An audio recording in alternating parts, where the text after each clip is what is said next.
খ্রিস্টান, পুরা ইহুদি খ্রিস্টানরা মিলে 10 লক্ষ সৈন্য দিয়ে মুসলমানদের উপর তারা ঝাঁপিয়ে পড়ল। একটা একটা করে 23টা মুসলিম দেশ তারা দখল করে নিয়ে চলে গেল। 23টা মুসলিম দেশ দখল করার পরে বাইতুল আকসা, বর্তমান ফিলিস্তিন পর্যন্ত তারা দখল করে নিয়ে গেল।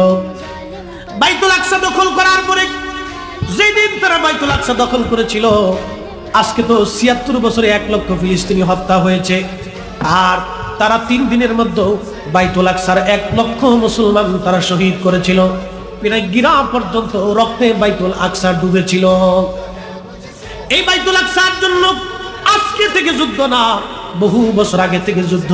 উজাইর আলাইহিস সালামের সময় এই বাইতুল আকসা বক্তে নসর নামক একজন বাদশা, তিনি তামাম পৃথিবীর বাদশা ছিলেন।